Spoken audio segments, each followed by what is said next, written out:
नमस्कार साथियों, मैं हूं सुदेश कुमार और तिरछी बात चैनल में आपका स्वागत है। साथियों, आज का जो विशेष मुद्दा है वो है किसानों के ऊपर। और किसानों के ऊपर हम यहाँ पे चर्चा करने वाले हैं कि किसानों को किस तरह से उनका हक नहीं दिया जाता है और किसानों के साथ अन्याय होता है, किस तरह से अन्याय होता है और सदियों से होता चला आ रहा है और अभी भी हो रहा है, और अगर इसी तरह से रहा तो आगे भी अन्याय होता रहेगा। तो इसके बारे में हम चर्चा करने वाले हैं। सबसे पहली बात ये आती है कि इकोनॉमिक पॉलिसी का डिज़ाइन ही यह है कि दुनिया में से किसानों को ख़त्म किया जाए, पूरी दुनिया में से किसानों को ख़त्म किया जाए, यही इकोनॉमिक पॉलिसी का डिज़ाइन है। अमेरिका में किसान ख़त्म हो चुके हैं, बिल्कुल ही 0% हो चुके हैं, वहाँ पे कोई किसान नहीं है। इक्का दुक्का है तो कोई दिक्कत, उससे कोई फ़र्क नहीं पड़ता। यूरोप में हर एक मिनट में किसान खेती छोड़ता है, हर एक मिनट में एक किसान खेती छोड़ देता है यूरोप के अंदर। यह सोची समझी रणनीति का हिस्सा है कि किसानों को खेती से बेदखल करना है और शहरों में लेकर आना है, क्योंकि शहरों में दिहाड़ी मजदूरों की कमी होती है।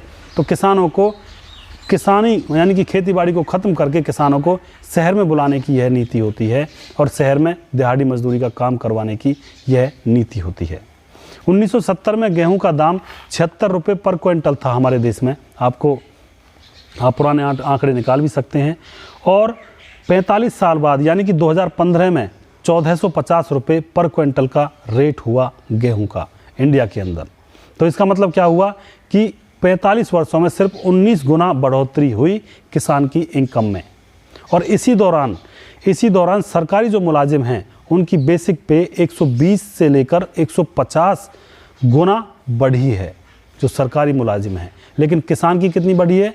सिर्फ 19 गुना पे बढ़ी है, यानी कि इनकम बढ़ी है। स्कूल टीचर की जो इनकम है वो 280 से लेकर 320 गुना बढ़ी है, जो स्कूल टीचर है।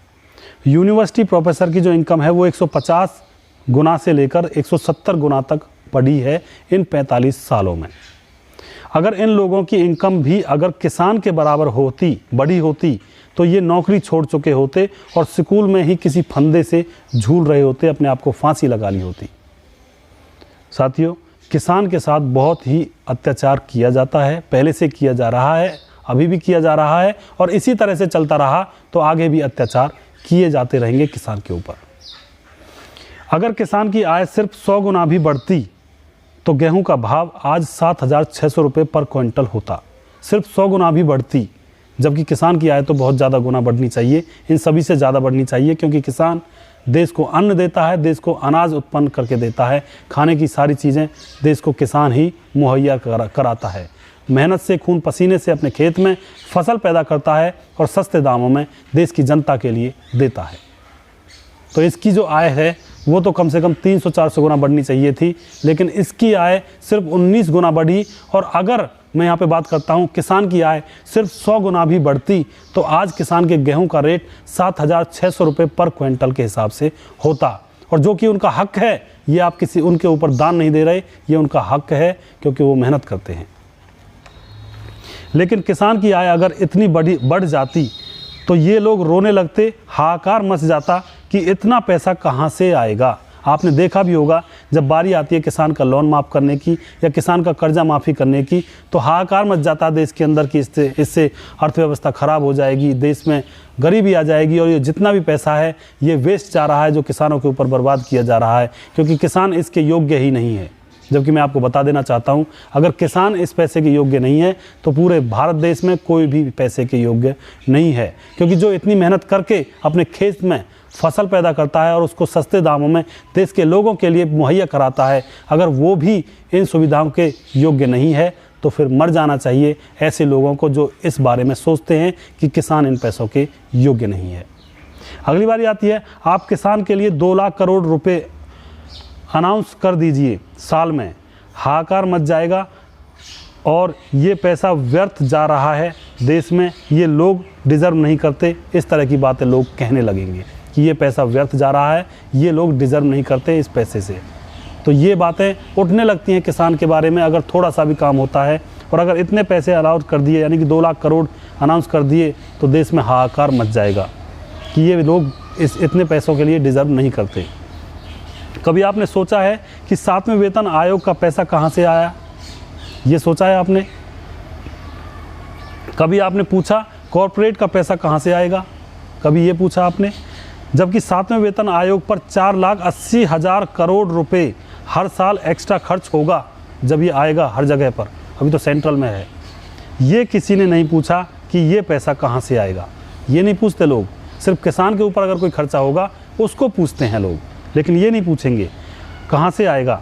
फिजिकल डेप्रिसिएशन बढ़ जाएगा, ये नहीं कहेंगे लोग यहाँ पर कि 7वां वेतन आयोग लागू मत करो नहीं तो फिजिकल डेप्रिसिएशन बढ़ जाएगा, और ये पैसा कहाँ से आएगा ये बिल्कुल भी नहीं पूछेंगे। सिर्फ किसान के ऊपर खर्चा होगा वही पूछेंगे। इन नीतियों से पता चलता है कि हम किसान को गरीब का गरीब ही रहने देंगे, और ये डिज़ाइन ही ऐसा है, ये इकोनॉमी का डिज़ाइन ही ऐसा है। हम किसान को गरीब ही रहने देंगे, गरीब ही था, गरीब ही है और आगे भी गरीब ही रहेगा। हम किसान की तरफ बिल्कुल भी नहीं सोचते हैं, ना ही हमारी सरकार सोचती है। जब आपको इनकम मिलती है या फिर 7वां वेतन आयोग मिलता है तो क्या आपने कभी सोचा है कि किसान को भी हाउस रेंट मिला हो, या कभी एजुकेशन रेंट मिला हो, कभी हेल्थ अलाउंस मिला हो, या कभी बच्चों के लिए मेडिकल अलाउंस मिला हो, या किसान इस सोसाइटी में नहीं रहते हैं? मैं आपको बता देना चाहता हूँ, जो सरकारी कर्मचारी हैं उसको हाउस रेंट मिलता है, अलाउंस मिलता है, हेल्थ अलाउंस मिलता है, बहुत सारी सुविधाएं मिलती हैं और सैलरी भी मिलती है। लेकिन कभी आपने सोचा कि किसान जो दिन रात मेहनत करता है अपने खेतों में, देश के लोगों का पेट भरने के लिए, क्या उसको अलाउंस मिलता है? कोई हेल्थ अलाउंस मिलता है, कोई बच्चों के लिए अलाउंस मिलता है? क्या आपने इस बारे में सोचा कभी? सुप्रीम कोर्ट वालों को 21,000 रुपये सिर्फ कपड़ा धोने के लिए मिलते हैं, ये आपको पता होना चाहिए। और डिफेंस वालों को 20,000 रुपये मिलते हैं कपड़ा धोने के लिए, और फिर भी डिफेंस वाले सुप्रीम कोर्ट वालों के लिए लड़ाई करते रहते हैं कि सुप्रीम कोर्ट वालों को 21,000 रुपये क्यों मिलते हैं जबकि हमें मिलने चाहिए, हम सरहद पर खड़े रहते हैं। सिर्फ कपड़ा धोने के लिए 20,000 रुपये मिलते हैं इनको। क्या किसान के पास कपड़े नहीं होते धोने के लिए? मैं यही पूछना चाहता हूँ आपसे, जो और लोगों को, जो नौकरी वाले पैसे वाले लोग हैं उनको कपड़े धोने तक के पैसे मिलते हैं, क्या किसान के पास कपड़े नहीं होते धोने के लिए? किसान के बच्चे नहीं होते? क्या किसान अपने बच्चों को नहीं पढ़ा सकता? क्या किसान अपने बच्चों को नहीं पालता है? क्या किसान अपने परिवार का गुजर बसर नहीं कर सकता है? सिर्फ नौकरी पैसे वाले ही इन सारी चीज़ों का उपयोग कर सकते हैं, लेकिन किसान नहीं कर सकता, जो देश की जनता को अन्न प्रोवाइड करता है और सस्ते दामों में अपनी फसल को बेच देता है देश का पेट भरने के लिए।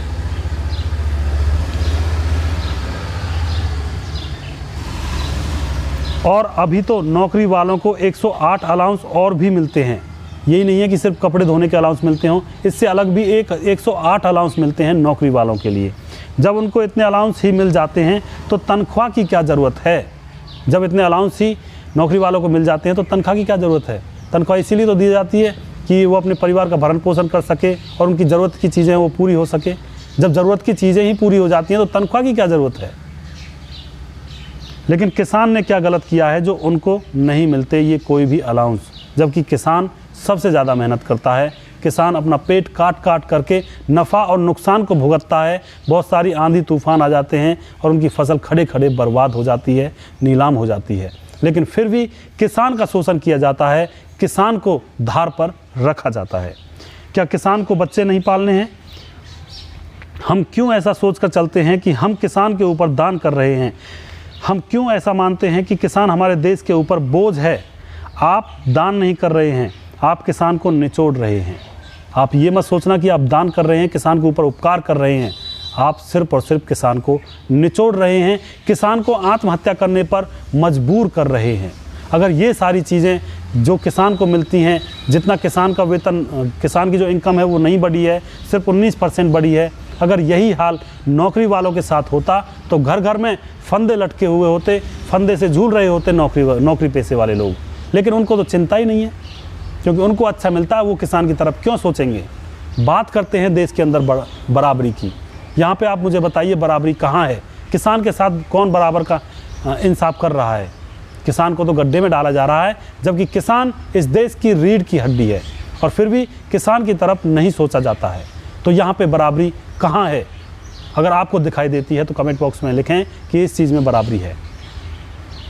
जब तक हम अर्थव्यवस्था के ढांचे को नहीं देखेंगे तब तक हमें समझ में नहीं आएगा कि किसान को इतने दिनों से मार क्यों पड़ रही है। हमें अर्थव्यवस्था को देखना है, थोड़ा सा प्रकाश मैंने डाला है और आपको भी अर्थव्यवस्था की तरफ देखना है कि क्या हो रहा है अर्थव्यवस्था के अंदर। तभी आपको मालूम पड़ेगा कि किसान कितने पानी में है, किसान के ऊपर कितनी परेशानियां हैं और किसान किन किन हालातों से गुजर कर अपने सिर्फ जीवन का गुजर बसर कर रहा है। फालतू के पैसे तो मिलना बहुत दूर की बात है, उसके काम भी बिगड़े पड़े रहते हैं। कई बार तो खेत में बीज डालने के लिए उसके पास पैसे नहीं होते हैं बीज को खरीदने के लिए। ये हालात है हमारे देश में किसानों की, और फिर भी ये सरकारें सिर्फ और सिर्फ किसानों को खेती छोड़ने पर मजबूर करने में लगी हुई हैं।